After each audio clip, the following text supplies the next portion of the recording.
जीवन में सफल होने के लिए जो सबसे महत्वपूर्ण काम है वो 4 चीजें हैं जो आपको रिक्वायर्ड है। नंबर 1 ABCD, और ये ABCD इसी क्रम में है जिस क्रम में हम डिस्कस करने जा रहे हैं। नंबर 1 A है अवेलेबिलिटी,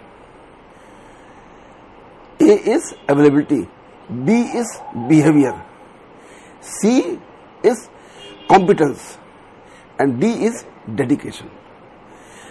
इसका मतलब ये हुआ कि यदि आप कोई भी काम करते हैं तो सबसे पहले आवश्यकता है आपकी उपस्थिति, आप अवेलेबल हैं। एक कोई डॉक्टर है, बहुत अच्छा डॉक्टर है, और वो डॉक्टर जो है अवेलेबल ही नहीं है। कितना भी कॉम्पिटेंट डॉक्टर हो लेकिन वो अवेलेबल ही नहीं है, तो वहीं से चारों 0 मल्टीप्लाइड बाय एनीथिंग इज 0, तो आपका आउटपुट क्या आया? 0। आप बहुत कॉम्पिटेंट हैं, खूब MSFR CSM MCH हैं, लेकिन आप अवेलेबल ही नहीं है, तो आप बेकार हो गए, 0 हो गए। तो सबसे पहले आपकी सफलता के लिए आवश्यक है availability A। B is behaviour, आप कैसा व्यवहार करते हैं लोगों के साथ। अगर आपका व्यवहार बहुत रूड है, बहुत खराब है, लोगों से तुरंत की बात करते हैं, अच्छे से बात नहीं करते हैं, तो आप कितने भी कॉम्पिटेंट हो, आप सक्सेसफुल जीवन में नहीं हो सकते। तो B इज बिहेवियर, तो बिहेवियर का उतना ही महत्ता है जितनी कि उसके काम की कार्यकुशलता। तो अगर उसका व्यवहार अच्छा नहीं है तो कैसा भी व्यक्ति हो वो किसी काम का नहीं है, उसको लोग डिसलाइक करेंगे और धीरे धीरे उसका काम नहीं चलेगा। तो लोग बहुत बार कहते हैं ना, हाँ उसकी प्रैक्टिस नहीं अच्छी चल रही है, वो हम बहुत मेहनत करते हैं तब भी रिजल्ट अच्छे नहीं आ रहे हैं। तो उसमें A अवेलेबिलिटी और B बिहेवियर का बहुत बड़ा रोल है। C इज कॉम्पिटेंस, तो कॉम्पिटेंस नंबर 3 पे है, मतलब इसको कॉम्पिटेंस आवश्यकता है। बिना कॉम्पिटेंस के कोई पूरा जो फिगर बन के आएगी वो नहीं आएगी। 100% अगर आपको रिजल्ट चाहिए तो आपको चारों चीज चाहिए। तो कॉम्पिटेंस नंबर 3 पे है। और अगर आप, क्योंकि जो भी कार्यकुशलता होती है, अगर आप बहुत ध्यान से लगन से काम करते हैं तो कार्यकुशलता 95% सबके पास होती है। ऐसा कोई व्यक्ति जिसके अंदर नहीं होती है कार्यकुशलता। उसका उस कार्य के प्रति जो लगन है वो कैसी है, तो वो चौथा फैक्टर है डिटर्मिनेशन। तो ABCD of a success is only these 4 words. A is availability, B is behaviour, C is competence and D is dedication. तो how much you are committed for that work, क्या dedication आपका है उस काम के प्रति। अगर आपने अवेलेबल है, मिल भी गए, आपने अच्छे मीठे से बात भी कर दी और आपके अंदर कॉम्पिटेंस भी है, लेकिन डेडिकेशन नहीं है अगर है, और आपने आज बात उठाई और कल छोड़ दी, कोई भी काम आपने उठाया हाथ में छोड़ दिया, तो आप कभी भी उसके एक्सपर्ट नहीं हो पाएंगे और आपकी जो ख्याति, जो आपकी परफॉर्मेंस आनी चाहिए वो नहीं आएगी। तो ये ABCD आपको हर वक्त याद रखनी है और इसको बार बार इसी लेवल में प्रैक्टिस करनी है कि यदि आपने कोई काम डिसाइड किया है तो आपको उस समय पर अवेलेबल होना है, ठीक है। और उस काम को करते समय आपको व्यवहार कुशल होना है। कुशलता के पहले व्यवहार कुशलता है और फिर उस काम के प्रति दृढ़ प्रतिज्ञ होना है कि ये काम करना ही। उसको अपने मन के अंदर बैठा लो, रच बस लो कि बस को ये ऐसा ही होना है।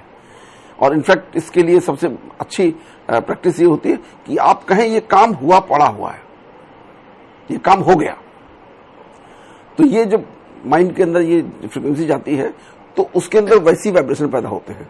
तो वैसे जब वाइब्रेशन पैदा होते हैं तो उस काम को करा देते हैं पूरी तरह से, क्योंकि वो जो सेकंड मैकेनिज्म है, एक तो जब भी ये शरीर पूरा थॉट से चलता है, वो मैं सेकंड वीडियो में कराता हूं, तो जब थॉट से चलता है तो सबसे पहली एनर्जी रिलीज होती है थॉट्स की। उस थॉट के बाद वो पूरी शरीर की एक एक ऑर्गन में, एक एक सेल में वो इंफॉर्मेशन जाती है through various neurotransmitters, nervous system, hormonal system के थ्रू, ब्लड स्ट्रीम के थ्रू एक एक सेल में वो इंफॉर्मेशन जाती है और वो शरीर उस तरह से बिहेव करने लगता है। उसके अलावा बाहर इलेक्ट्रोमैग्नेटिक वेव्स निकलती हैं शरीर के बाहर, और वो इस कॉस्मिक वर्ल्ड से जुड़ती हैं।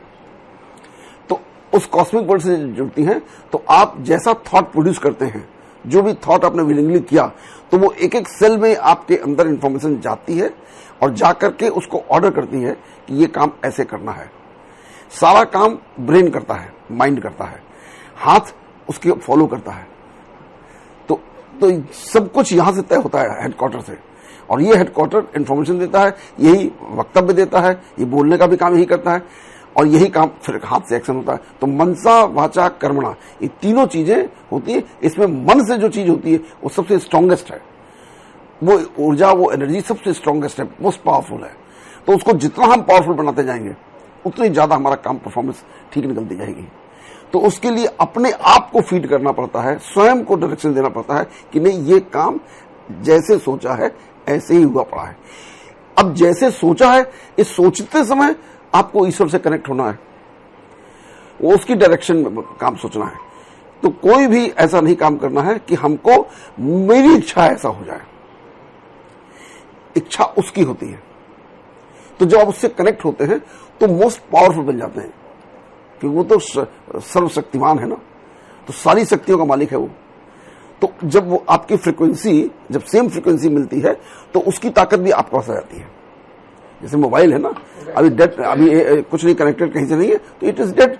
अभी इसकी एक कॉल आए तो ये पूरा उसी फ्रीक्वेंसी में चला जाएगा और बात करें लोगों को। अब इसी में इंटरनेट की जो फ्रीक्वेंसी है वो उस फ्रीक्वेंसी में उस वेबसाइट की फ्रीक्वेंसी से मैच कर जाती है, तो सारी वेबसाइट सब खुल जाती है, पूरा ब्रह्मांड इसमें आ जाता है।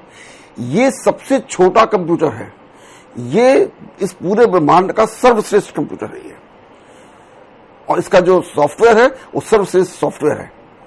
उससे बढ़िया सॉफ्टवेयर कोई बना नहीं सकता है कि एक एक सेल, 800 बिलियन सेल्स हैं इस शरीर के अंदर, एक एक सेल में सब एक दूसरे से बात करती हैं, जो हमको पता नहीं है, जो हम जानते नहीं है। वो एक दूसरे को कैसे मैसेज देती है, कैसे सिग्नलिंग मॉलिक्यूल्स हैं जो कि एक जगह से दूसरी जगह जाता है। फॉर एग्जाम्पल, छोटा सा एग्जाम्पल बताएंगे तो समझाएगा कैसे बात करती है। आपको भूख लगी है, भूख कैसे लगी है, किसको लगी भूख? ये स्टमक से इंफॉर्मेशन जाती है कि पेट खाली है, ब्लड शुगर कम है, तो ये मैसेज जाता है एपेटाइट सेंटर को ब्रेन में थ्रू नर्वस सिस्टम, और वहां ये उसको कहता है कि नहीं तुमको अब पेट खाली है, इसलिए भूख, तुमको उसको भूख महसूस होना चाहिए। एपेटाइट सेंटर डिसाइड करता है कि आपको भूख लगी है, तो आप उसकी व्यवस्था करते हैं कि भोजन करना है। ये किसने बात करी, किसने कहा, किसको कहा? स्टमक यहां है, माइंड, ब्रेन यहां है, और उसमें माइंड सोच रहा है, और फिर व्यवस्था करना शुरू करता है कि अब क्या खाना है, लंच खाना है कि डिनर करना है कि ब्रेकफास्ट करना है, और ब्रेकफास्ट में क्या होना चाहिए। फिर तमाम तरीके के, अब इसी में बॉडी के जो शरीर है ये, तो शरीर अपना डायरेक्शन देने लगता है। अब मैं इसी भोजन को एक्सप्लेन कर दे रहा हूं कि भोजन में आपका पास्ट एक्सपीरियंस है कि ब्रेकफास्ट में हलवा, रसगुल्ला, पराठा, दही अच्छा लगता है। एक एग्जाम्पल माना, किसी को ऑमलेट, ब्रेड अच्छी लगती है, किसको अच्छी लगती है? इस जो हमारी टंग टेस्ट बर्ड्स हैं, ये उसको अच्छी लगती है, तो ये मैसेज देता है कि ऑमलेट बना लो, तो ये उसको अच्छी लगती है। तो ये पैरेलल एपेटाइट ने, स्टमक ने मैसेज दिया कि भूख लगी है, तो बॉडी ने मैसेज दिया कि नहीं साहब, ऑमलेट और ब्रेड बहुत अच्छी है, उसके साथ चाय या कॉफी या दही या जो कुछ भी आपको उचित लगता है उसने भेजा, ये अच्छा है। ये पास्ट एक्सपीरियंस मेमोरी ने बताया उसको।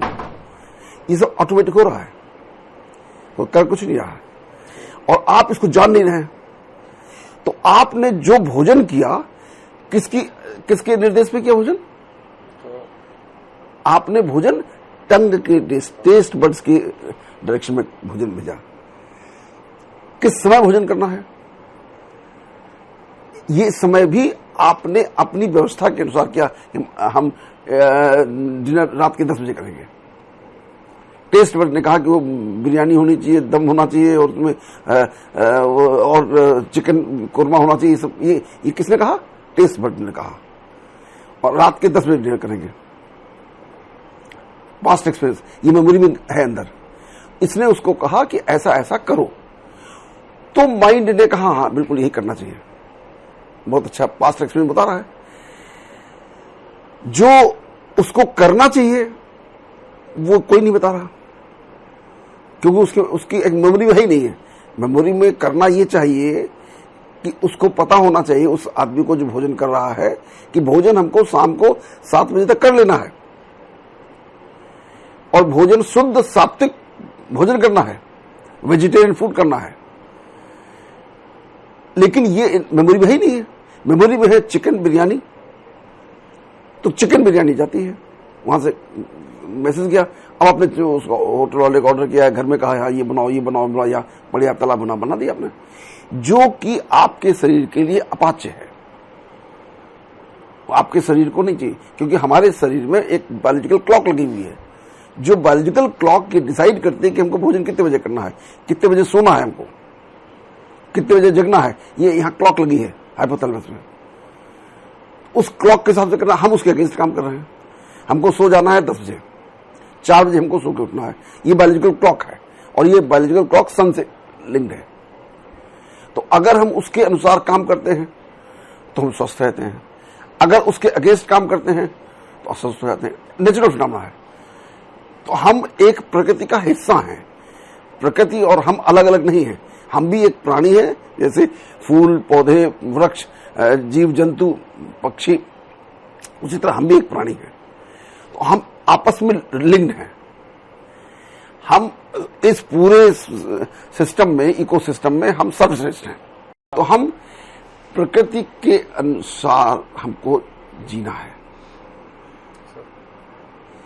तो जो प्रकृति है, हम उसको ही नहीं जानते, अपने आप को नहीं जानते, हम दोनों को नहीं जानते। और ये ड्यू कोर्स ऑफ टाइम में, हजारों साल में सब खत्म हो गया है। We have forgotten everything. उसकी वजह से सब भ्रम है। तो इस संसार में जितने भी लोग हैं इस समय, वो प्रेसिडेंट ऑफ अमेरिका से लेकर प्राइम मिनिस्टर ऑफ इंडिया तक, सबसे बड़े बिल गेट से लेकर के अंबानी तक, अदानी तक, सारे कंफ्यूज्ड हैं, सारे भ्रमित हैं। किसी को ये पता ही नहीं कि जीवन जिया कैसे जाए। तो जब जीवन जीना नहीं आता है तो आप जिएंगे कैसे? गलत ही जिएंगे। तो अब पहला वाला क्लियर हो गया कि सफलता कैसे मिलती है, ठीक। अब दूसरा है, जीवन जीने की कला ही धर्म है। ये शरीर है और इस शरीर को किन नियमों के तहत जिया जाए, वो है धर्म, आर्ट ऑफ लिविंग। तो न हमको जीने की कला आती है, न मरने की कला आती है। हम इस शरीर के मोह में सब काम करते हैं। जो शरीर डिमांड करता है वो करते हैं, क्योंकि शरीर ने हमारे इस ब्रेन पे कब्जा कर लिया है। तो हर काम शरीर की इच्छा अनुसार करते हैं। जैसे भोजन बताया ना, भोजन में वो कह रहा है बिरयानी चाहिए, चिकन चाहिए, ये चाहिए, वो चाहिए, नान चाहिए, ये खटाई, नान खटाई चाहिए, वो चाहिए, जो खाया जा रहा है वो सब है। और वो शरीर के लिए यूजफुल नहीं है, शरीर के लिए नुकसानदायक है। जिस समय भोजन किया जा रहा है वो भी नुकसानदायक है। तो हम किसकी कंसेंट पे काम कर रहे हैं?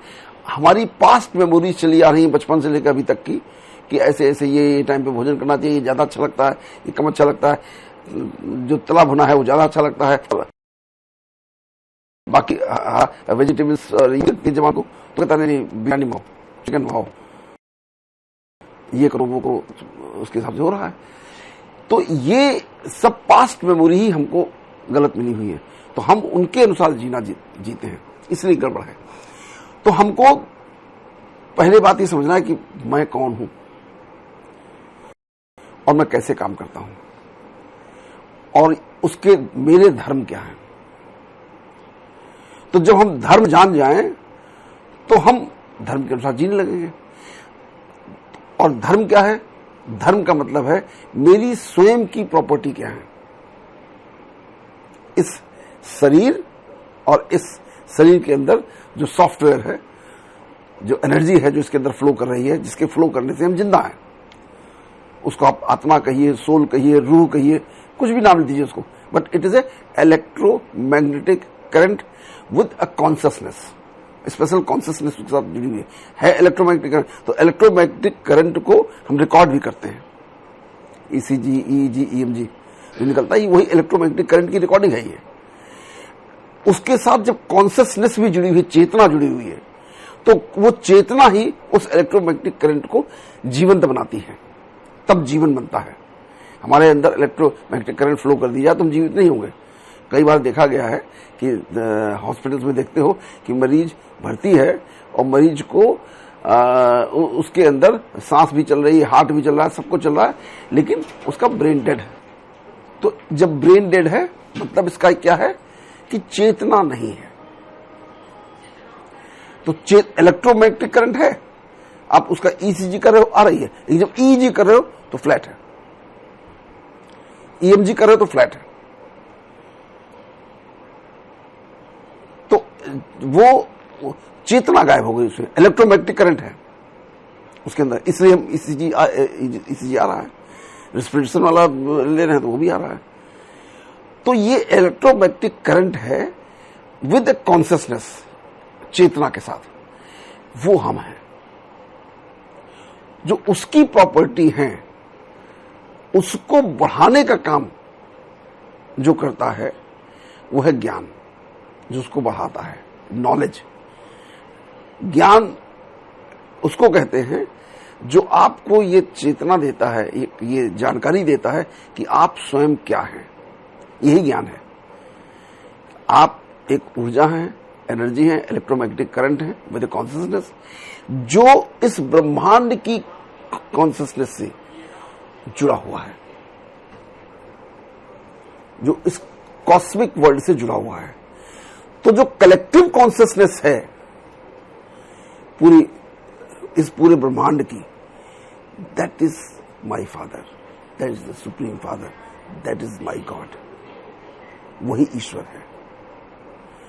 तो मेरा क्या रोल है, मेरा जन्म किस लिए हुआ है? मेरा जन्म ये काम करने के लिए नहीं हुआ कि हम पैदा हुए, नौकरी किए और बाकी सब काम किए और मर गए, इसलिए नहीं हुआ है। हमारा जन्म हुआ है इस सिंपल अवस्था से हम इसी जीवन काल में उस कलेक्टिव कॉन्शियसनेस से मिल सके, और मिल करके उससे मिलने के लिए हमारी उत्कंठा है। मिलने से क्या होगा, फायदा क्या होगा? मिलने से फायदा ये होगा कि हम वही हो जाएंगे, वैसे ही हो जाएंगे।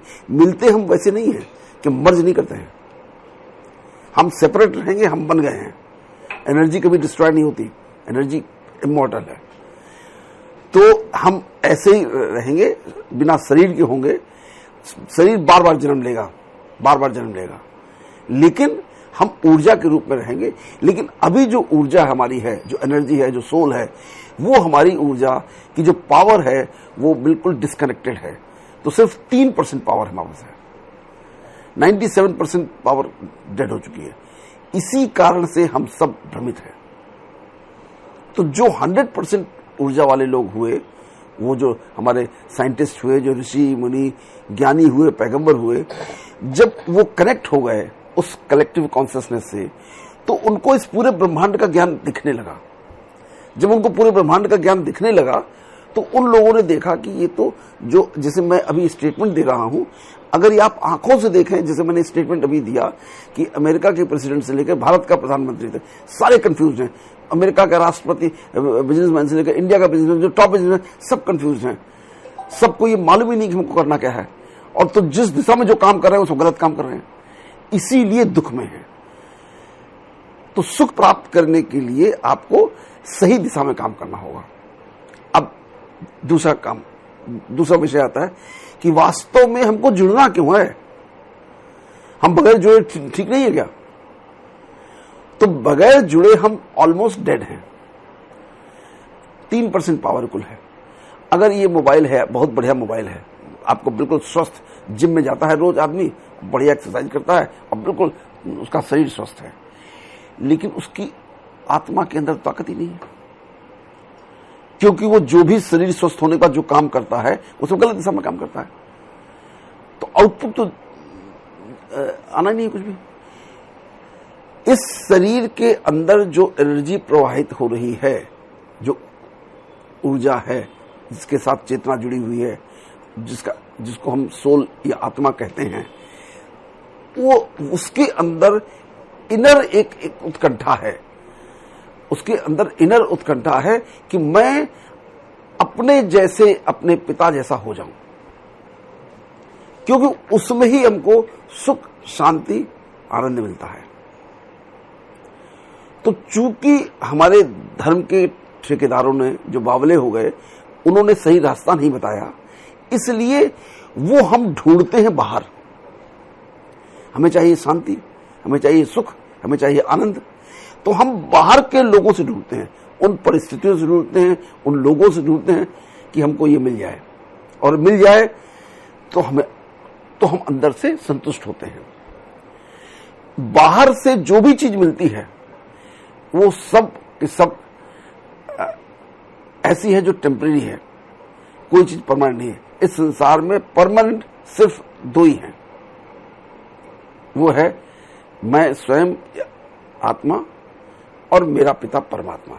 ये परमानेंट है, ये ट्रूथ है, ये सत्य है। बाकी सब असत्य है, भ्रम है। ये मकान है, घर है, दुकान है, बिजनेस है, इंक्लूडिंग ये शरीर, सब नष्ट हो जाने वाला है। तो जो सत्य है वो कभी अटल होता है, वो कोई चेंज नहीं होता, अपरिवर्तनशील है, वो फिक्स्ड है, चेंज ही नहीं हो सकता। तो हमें सत्य का ना हमको ज्ञान है ना अनुभव है, इसलिए हम असत्य भ्रम में घूम रहे हैं कि ऐसा हो जाएगा तो मुझको खुशी मिलेगी, ऐसा हो जाएगा तो हमको खुशी मिलेगी, हमारा लड़का हमारे अनुसार काम करेगा तो हमको खुशी मिलेगी, हमारी पत्नी हमारे साथ काम करेगी तो हमको खुशी मिलेगी, हमारे ये बन जाएगा, मकान बन जाएगा, दुकान बन जाएगी, ये बिजनेस चलने लगा तो खुशी मिलेगी। मतलब आपकी खुशी चीजों पे डिपेंडेंट हो गई है, व्यक्तियों पे डिपेंडेंट हो गया है, परिस्थितियों पे डिपेंडेंट हो गई है। और ये आत्मा की अपनी प्रॉपर्टी है खुशी, सुख, शांति, खुशी आत्मा की स्वयं का गुण है ये, और वही मैं हूं, वही सब है। तो चूंकि वो ढूंढ रही है, आत्मा सब हर समय ढूंढ रही है सुख, शांति, खुशी। जो डकैत भी है, क्रिमिनल भी है, वो भी सुख, शांति, खुशी ढूंढ रहा है। वो भी जो काम करता है, जो भ्रष्टाचार करता है, वो सुख, शांति, सुख के लिए करता है कि और पैसा मिल जाएगा, ज्यादा गाड़ी खरीद लेंगे, ज्यादा घर बना लेंगे, और हमारे पूरे परिवार के लोग, हमारे जितने नाते रिश्तेदार हैं, बाल बच्चे हैं, सब 7 पुस्तक तक अमीर रहेंगे और सुखपूर्वक रहेंगे। तो अल्टीमेटली हमारी आवश्यकता क्या है? सुख, शांति, खुशी। और ये प्रॉपर्टी किसकी है? इसका सागर है, वो सुख का सागर है, ज्ञान का सागर है, पवित्रता का सागर है, प्रेम का सागर है, वो ओशियन है इस सारी प्रॉपर्टी का। तो ये उसी से मिलेगा हमको, और कहीं से नहीं मिलेगा। वो है परमानेंट, वो सत्य है, अटल है। ये जितना है जो मिल रहा है, ये व्यक्ति हैं, परिस्थिति हैं, सामान है, ये सब टेम्परेरी है। टेम्परेरी उसको कहेंगे जो नष्ट जाने वाला है, इंक्लूडिंग ये शरीर। इससे हम उम्मीद करते हैं ये ऐसा कर दे, वैसा कर दे, वैसा कर दे, तो ये भी नष्ट हो जाना, ये भी सत्य नहीं है। तो जो व्यायाम है, वो व्यायाम 2 लेवल पे होना है। व्यायाम 2 लेवल पे होना है। एक व्यायाम होना है शरीर का, और दूसरा व्यायाम होना है मन का, आत्मा का। तो वो जो व्यायाम है, वो ये इस पूरे शरीर को वही रेगुलेट करता है। तो इसलिए उसका व्यायाम सबसे जरूरी है। इस शरीर के व्यायाम से ज्यादा उसका जरूरी है। इसका ये मतलब नहीं कि शरीर को स्वस्थ नहीं रखना है, लेकिन यदि हम उसके साथ रहेंगे तो ये शरीर अपने आप स्वस्थ होना लगेगा, ये अपने आप स्वस्थ होने लगेगा, ये उसी तरीके से काम करने लगेगा। और उसके अलावा जो इलेक्ट्रोमैग्नेटिक हमारा कनेक्शन है, जो वाइब्रेशन है, जब उससे जुड़ जाएगी तो वो सारी गुण और शक्तियां बहुत तीव्र गति से वो हमारे अंदर प्रभावित होने लगेंगे। वो जुड़ने का काम तो हो।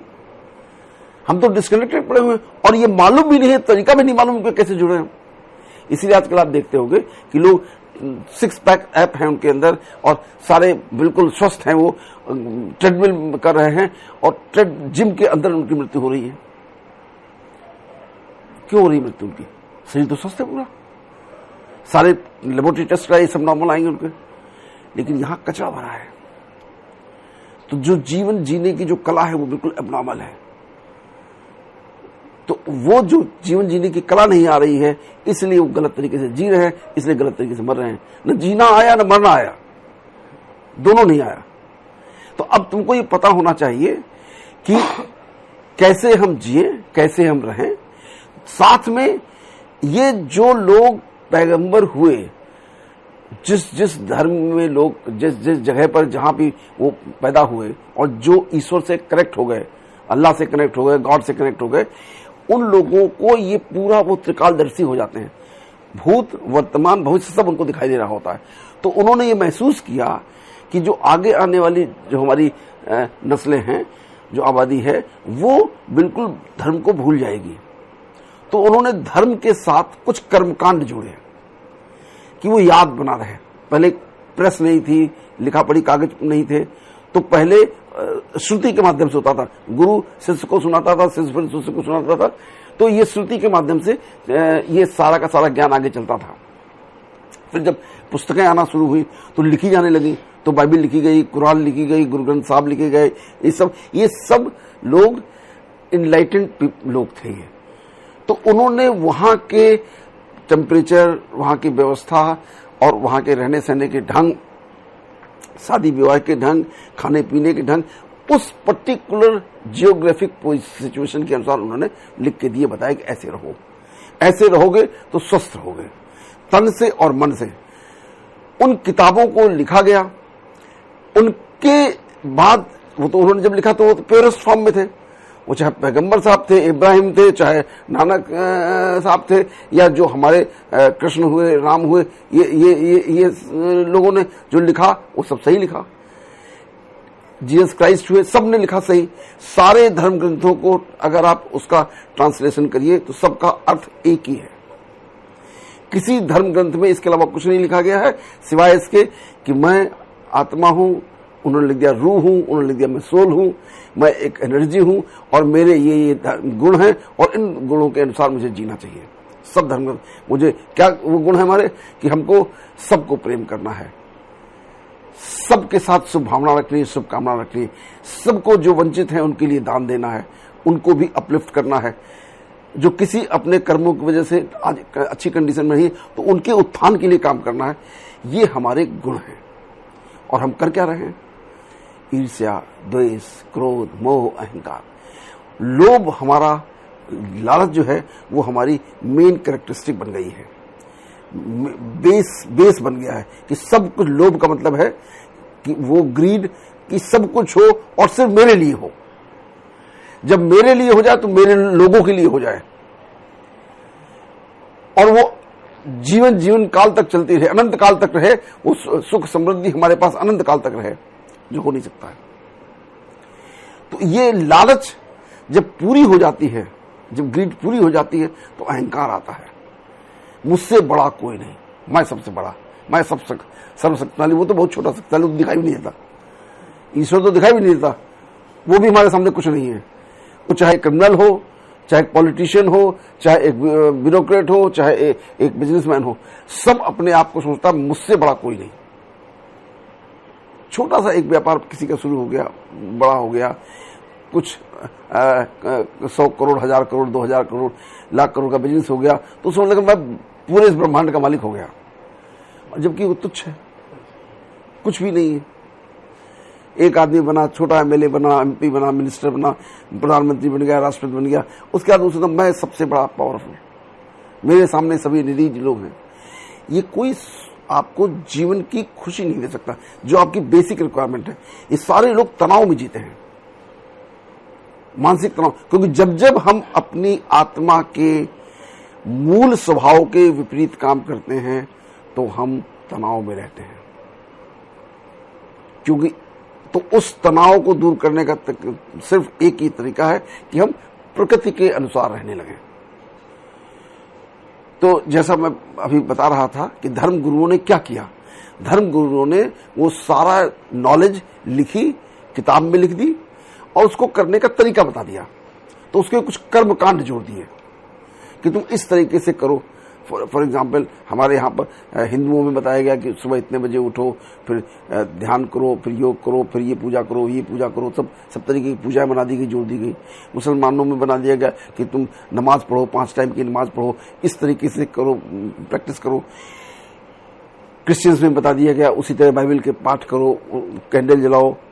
गुरु नानक साहब के यहाँ बता दिया गया कि वो गुरु ग्रंथ साहब जब उनके गुरु बने, अल्टीमेट तो लास्ट में ये कहा गया कि साहब अब जो है अगर हमने इसको और फर्दर ट्रांसफर किया, तो उन्होंने आखिरी कहा बस ये आखिरी गुरु हैं, अब गुरु आपकी ये पुस्तक होगी, गुरु ग्रंथ साहब।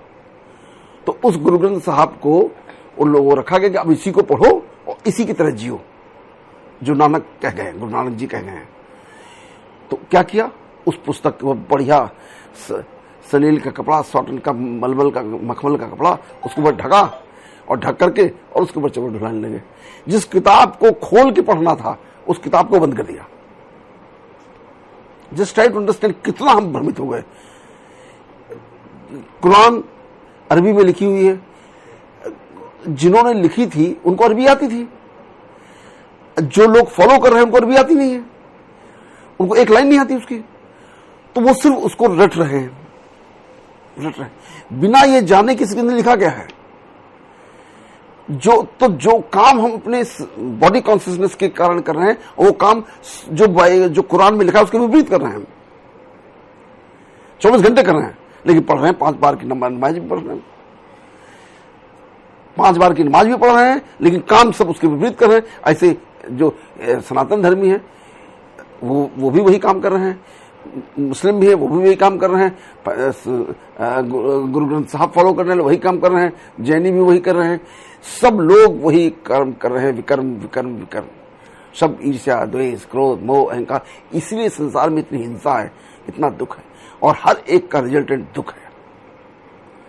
और जब चीजें प्राप्त हो जाती हैं तो जैसा बताया अहंकार होता है, जब नहीं प्राप्त होती है तब क्रोध आता है, ईर्ष्या होती है, द्वेष होता है, इसके पास है मेरे पास नहीं है, अब उसके लिए सारे विक्रम करेगा।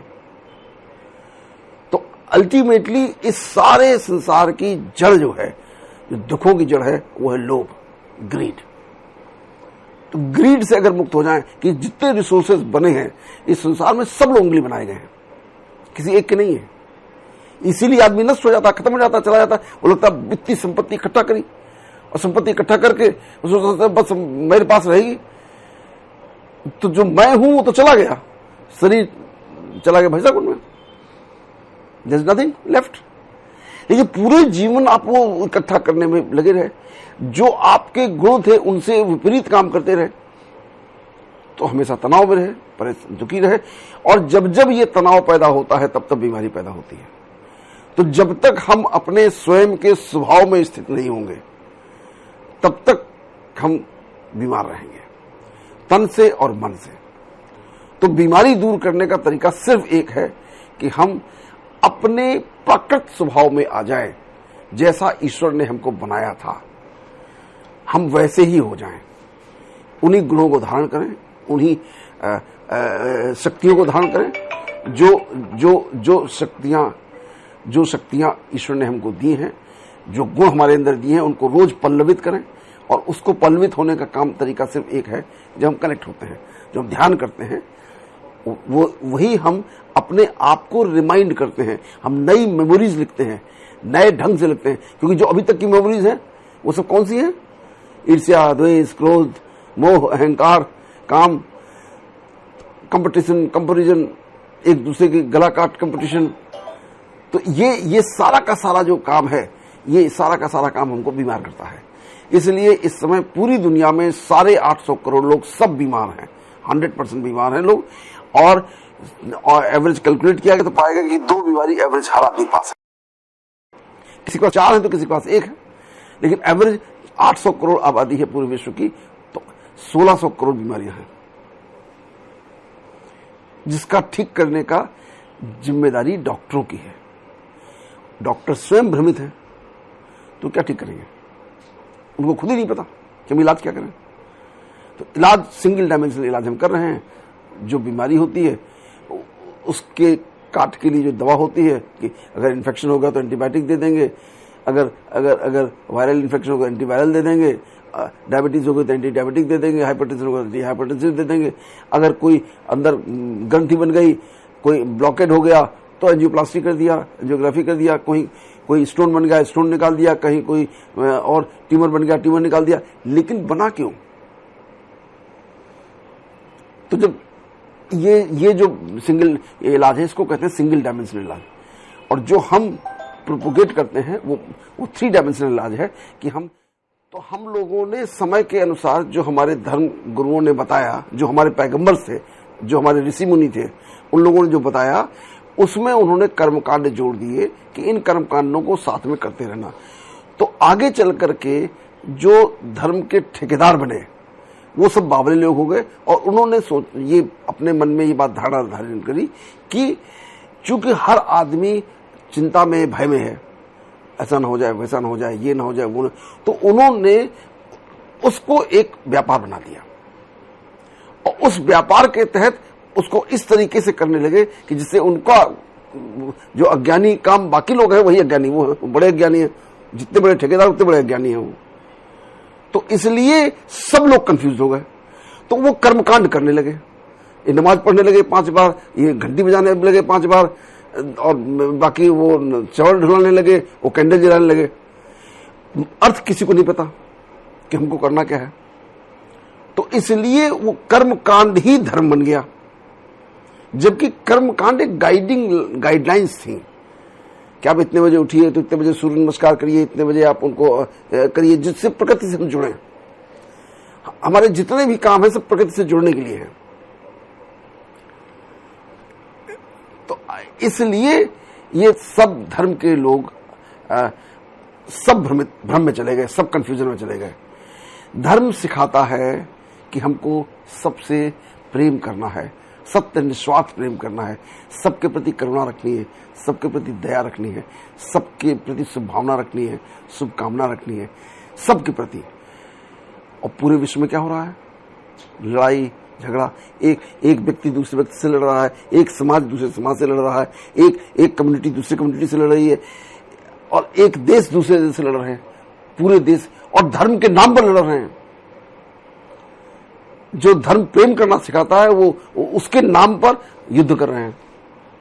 इसका मतलब ये है कि किसी को धर्म नहीं पता, सब भ्रमित हैं। तो अब ऐसे लोगों को धर्म की परिभाषा बताने की आवश्यकता है, जो लोग जानते हैं, स्वयं को, अपने आप को जानते हैं, अपनी वर्किंग को जानते हैं, फंक्शनिंग को जानते हैं, और फिर उसके अनुसार उनको ज्ञान दें, जो काम हम लोग इस समय करने का प्रयास कर रहे हैं।